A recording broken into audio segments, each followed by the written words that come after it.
Shailesh Choubey GS fact पर आपका हम स्वागत करते हैं, वेलकम करते हैं। पिछले वीडियो में हमने आपको राजा राम मोहन राय सोशल रिफॉर्मर्स के बारे में इंट्रोड्यूस किया था कि उन्होंने कैसे सती प्रथा का अंत किया। 1828 में उन्होंने ब्रह्म समाज का इस्टेब्लिशमेंट किया था और 1829 में तत्कालीन British governor general Lord William Bentinck ने उसको 1829 में बैन कर दिया। तो उनका क्या इम्पोर्टेंस रहा हमारे सोशल कल्चर में, इसके बारे में हमने पिछले वीडियो में आपसे इंट्रोड्यूस किया था। आज हम ईश्वर चंद्र विद्यासागर के बारे में और कुछ अन्य सोशल रिफॉर्मर्स के बारे में बात करेंगे।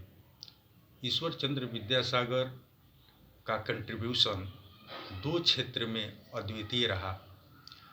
विधवा पुनर्विवाह के लिए उन्होंने अथक प्रयास किया और पूरे बंगाल में घूम घूम कर उन्होंने उस समय जो विधवा लड़कियां हो जाती थी, महिलाएं हो जाती थी, उनके पुनर्विवाह के लिए अभियान चलाया।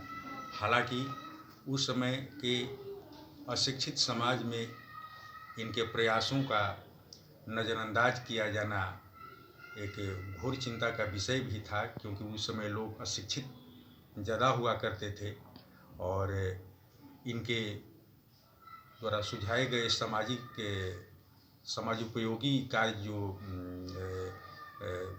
विधवा पुनर्विवाह था, इनका प्रयास था कि विधवा पुनर्विवाह हो।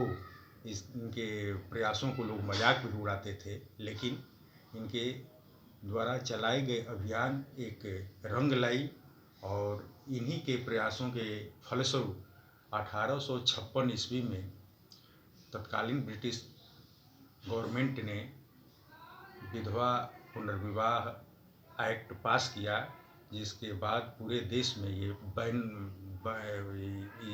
कानून बन गया कि विधवा महिलाओं का फिर से शादी किया जा सकता है। और इन्होंने गर्ल्स एजुकेशन के लिए इनका कंट्रीब्यूशन एक था कि लड़कियों की शिक्षा के लिए बहुत इन्होंने योगदान किया। ये खुद एक संभ्रांत परिवार के थे और इन्होंने वेस्ट बंगाल में कुल 35 स्कूल्स गर्ल्स के लिए वहीं इन्होंने इस्टेब्लिश किया अपने पैसा से। और साथ ही अपना एकमात्र इनका एक पुत्र थे, उनका शादी इन्होंने एक विधवा से करके समाज में, देश में एक मिसाल कायम की। आगे हम आपसे बात करना चाहेंगे सावित्रीबाई फुले के बारे में, जो आधुनिक महाराष्ट्र की प्रथम लेडी टीचर के रूप में उनका नाम दर्ज है। उनके पति ज्योतिबा फुले एक सोशल रिफॉर्मर्स थे और महिलाओं के एजुकेशन के लिए दोनों ने मिलकर बहुत प्रयास किया और महाराष्ट्र में छुआछूत या दलितों के उद्धार के लिए उन्होंने अथक प्रयास किया। महिलाओं के शिक्षा के लिए पूना के आसपास इन्होंने 5 लड़कियों के लिए स्कूल खोला और 1851 में दलित महिलाओं के पढ़ने के लिए, दलित लड़कियों के पढ़ने के लिए एक विद्यालय इन्होंने सावित्रीबाई फुले ने खोला, जिससे पता चलता है कि उन्होंने लड़कियों के प्रति, दलित महिलाओं के प्रति कितना योगदान दिया है एजुकेशन के क्षेत्र में। और इनके पति ज्योतिबा फुले जो थे वो ब्राह्मणवाद का विरोध करते थे। समाज में ऊंच नीच छुआछूत की जो भावना थी, इसका पुरजोर कंडेम करते थे और इसी के चलते इनके फॉलोअर्स ने मिलकर इनके साथ एक सत्यशोधक समाज का 1873 ईस्वी में स्थापना किया, जिसके माध्यम से ये ब्राह्मणवाद के खिलाफ, मतलब इनका कहना था कि जो भी अगड़े जाति के लोग हैं, पिछड़े जातियों पर, दलितों पर अत्याचार करते हैं, अगड़े जाति के लोग ये आर्य हैं और ये विदेशों से आए हैं, मध्य पूर्व एशिया या पश्चिमी एशिया से लोग आए हैं और यहाँ पर आके ये किए हैं और अपने आप को अगड़ा जात कहते हैं, यहाँ के रहने वाले लोगों को मतलब दलित कहते हैं। तो इसके खिलाफ इन्होंने अभियान चलाया आगे हम बात करना चाहेंगे एक महान social reformers doctor Bhimrao Ambedkar के बारे में। भीमराव अंबेडकर का जन्म 1891 ईस्वी में मध्य प्रदेश में हुआ था और इन्होंने उस समय 1907 ईस्वी में मैट्रिकुलेशन पास किया, जो एक अफिलिएटेड स्कूल से जिसकी मान्यता बॉम्बे यूनिवर्सिटी से थी। और बाद में 1912 ईस्वी में इन्होंने बॉम्बे यूनिवर्सिटी से ग्रेजुएशन किया। ग्रेजुएशन करने के उपरांत ये बड़ौदा रियासत में नौकरी करने लगे। इसके बाद इनको स्कॉलरशिप मिली विदेश में पढ़ने के लिए। वहाँ पर जाके इन्होंने इंग्लैंड में कुछ सब्जेक्ट की पढ़ाई की, कुछ सब्जेक्ट की अमेरिका में जाकर पढ़ाई की। टोटल 4 सब्जेक्ट में इन्होंने पीएचडी का डिग्री हासिल किया। और उस समय इस तरह कहा जा सकता है कि 1947 से पहले हमारे जितने भी फ्रीडम फाइटर थे या अन्य लोग भी थे, डॉक्टर भीमराव अंबेडकर के बराबर, इनके धूल के बराबर भी किन्हीं के पास डिग्री नहीं थी। 4 सब्जेक्ट में पीएचडी हासिल करने वाले अंबेडकर हमारे देश के पहले एक पॉलिटिकल और सोशल रिफॉर्मर्स थे, पॉलिटिकल लीडर और सोशल रिफॉर्मर्स थे। वापस देश में आने पर उन्होंने देखा, बड़ौदा रियासत में नौकरी करने लगे। वहाँ पर इन्होंने देखा कि छुआछूत की इतनी घनघोर भावना है समाज में। ये खुद महार शेड्यूल कास्ट से बिलोंग करते थे, जो महाराष्ट्र मध्य प्रदेश में दलित में इनकी गिनती होती है।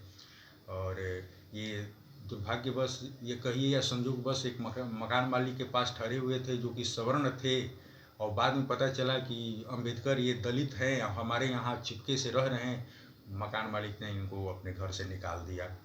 अब सोचिए कि अंबेडकर जैसा विद्वान आदमी क्या सोचेगा कि इसको इतना पढ़ा लिखा समाज में ये जाति प्रथा की का औचित्य है। इन्होंने इसका विरोध करना शुरू किया, नौकरी छोड़ दिए। इसके बाद विरोध करना शुरू किए।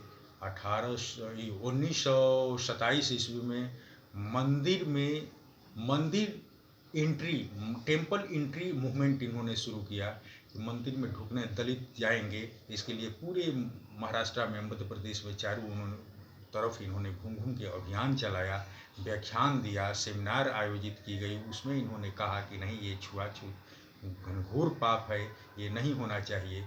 और दलितों को पानी पीने के लिए कुआं पर रोक दिया जाता था सवर्णों के द्वारा। इसका इन्होंने कंडेम किया, इसका विरोध किया कि नहीं, सबका ये प्रकृति कोई भी चीज़ है, सबका अधिकार है, सबका बराबर अधिकार है।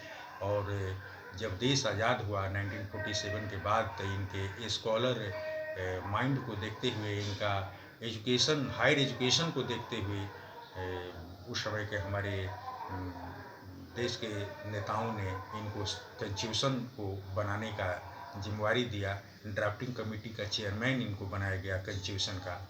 और इन्होंने का अपने कॉन्स्टिट्यूशन में इक्वालिटी का पुरजोर समर्थन किया, और उसमें एक एक्ट के रूप में रखा गया कि सबको समानता का अधिकार है।